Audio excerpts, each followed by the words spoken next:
कांग्रेस के senior leader Sam Pitroda ने एक बयान दिया है जिससे बवाल मच गया है।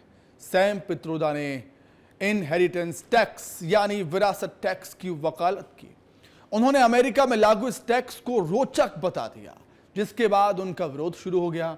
पीएम मोदी ने कांग्रेस पर निशाना साधते हुए कहा है कि यह पार्टी जनता को ज्यादा टैक्स से मार डालेगी। जी हां, इतना ही नहीं, मध्य प्रदेश और यूपी के मुख्यमंत्री ने भी सैम पित्रोदा के बयान पर कांग्रेस पार्टी का घेराव किया है।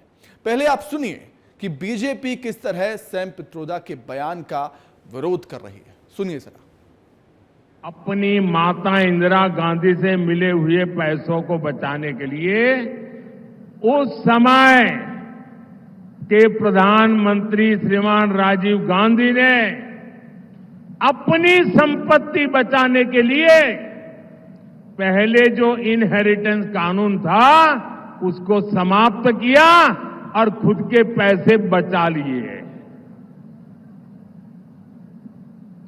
खुद पर आई तो कानून हटा दिया और अब वहां मामला निपट गया तो आज फिर सत्ता पाने के लालच में ये लोग वही कानून ज्यादा कड़ाई से वापस लाना चाहते हैं। देश के प्रति और देश की आम जनता के प्रति कांग्रेस की मानसिकता क्या है, यह पहले भी यूपीए गवर्नमेंट के दौरान भी और कल फिर एक बार उजागर हुआ है। कांग्रेस के घोषणा पत्र में भी कहीं न कहीं ये सब इशारे थे। ऐसा नहीं कि जो सैम पित्रोदा ने कल कही है बात 2011, 12, 13 में तत्कालीन जो मंत्री थे पी चिदम्बरम, उनके द्वारा भी इन सब चीजों की वकालत बार बार की जाती थी। एक तरफ देश को आगे बढ़ाने के लिए माननीय प्रधानमंत्री जी दिन रात अथक परिश्रम कर रहे हैं, हम सब इस बात को जानते हैं, और दूसरी तरफ विपक्ष एक के बाद एक नादानियां करते जा रहा है और एक्सरे करा करके संपत्ति लेकर के बांटने का जो षड्यंत्र और जिस ढंग का माननीय पर्दाफाश किया यशस्वी प्रधानमंत्री नरेंद्र मोदी जी, तब से तो कांग्रेस के नेताओं की बिल्कुल हालत बुरी, बहुत हल्के स्तर पर चले गए। कल राहुल गांधी जी ने जो जिस ढंग से बोला है, मैं उसकी निंदा भी करता हूं और उम्मीद करता हूं कि उनको देश के सामने माफी मांगना चाहिए। और जिस ढंग से उनके सैम पित्रोदा ने कहा है, वो तो उनके राजनीतिक गुरु है ना, जिनने पाकिस्तान अमेरिका के कानून का उदाहरण दिया कि विरासत के आधार पर ये कानून अच्छा है, उसको यहाँ लगना चाहिए। तो या तो वो उनके अपने संबंध बताए या वो इस बात से केवल कह दिया कि मैं वो उनका व्यक्तिगत बयान है। ये उसी प्रकार से जैसे सनातन संस्कृति का अपमान करके कांग्रेस ने इस ढंग से बचने का प्रयास किया। लेकिन देश जानता है, देश के मतदाता जानते हैं, जागरूकता का माहौल। तो बीजेपी के 3 बड़े नेताओं ने सैम पित्रोदा पर निशाना साधा है। अब जानिए कि आखिर सैम पित्रोदा हैं कौन। ग्राफिक्स के माध्यम से आपको समझाते हैं। इंडियन ओवरसीज कांग्रेस के चेयरमैन हैं सैम पित्रोदा। विदेश में रह रहे हैं, अभी अपने बयानों के चलते ज्यादा चर्चाओं में रहते हैं। 2019 में याद होगा आपको, विवादित बयान दिया था।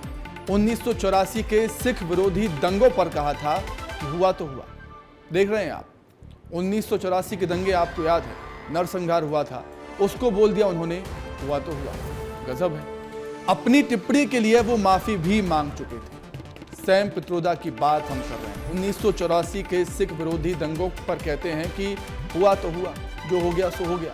फिर उसके बाद माफी भी मांग ली थी सैम पित्रोदा ने। अब चलिए, जिस टैक्स का जिक्र कर रहे हैं वो, जिस टैक्स का जिक्र कर रहे हैं, विरासत टैक्स, इनहेरिटेंस टैक्स क्या है वो भी आपको बताते हैं। तो देखिए,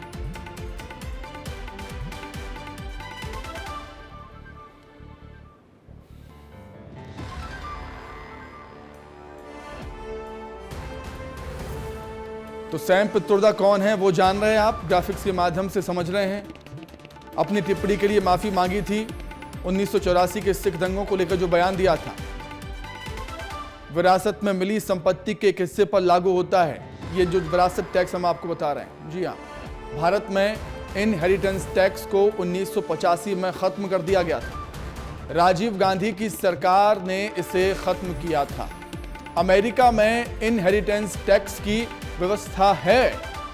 कुछ देशों में संपत्ति शुल्क या मृत्यु कर के रूप में यह जाना जाता है। तो इसी विरासत टैक्स को लेकर मध्य प्रदेश में भी सियासत हो रही है, यूपी में भी सियासत हो रही है, पूरे देश में भी सियासत हो रही है, क्योंकि प्रधानमंत्री भी बोल चुके हैं इस पर, यूपी के सीएम योगी आदित्यनाथ भी बोल चुके हैं और मध्य प्रदेश के मुख्यमंत्री डॉक्टर मोहन यादव भी बोल चुके हैं।